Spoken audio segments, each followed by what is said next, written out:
Hello guys, আসসালামু আলাইকুম।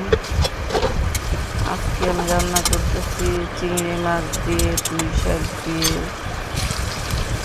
ভাজি। প্রথমে আমি তেল, পেঁয়াজ, চিংড়ি মাছ এবার একটু হলুদ মরিচ দিয়ে কষাই নেব। এখন পুঁই শাকের ডাঁটা আর আলু দিয়ে দিব। তারপর আবার একটু কষাই নিতেছি। কষাই ভালোভাবে কষাই নিয়ে একটু পানি দিলাম। পানি দেওয়া হয়ে গেছে, আবার একটু কষাই নেব।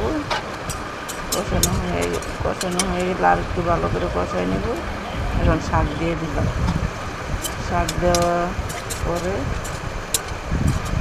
আমার রান্না একটু বাকি আছে। শাক সিদ্ধ হয়ে গেলে রান্না হয়ে গেছে। এখন আমি আর একটু জাল করে পানিটা একটু শুকায়ে এখন রান্না হয়ে গেছে, নামায় নিব। এভাবে একদিন পুঁই শাক দিয়ে চিংড়ি মাছ দিয়ে খেয়ে দেখবেন কেমন টেস্টি।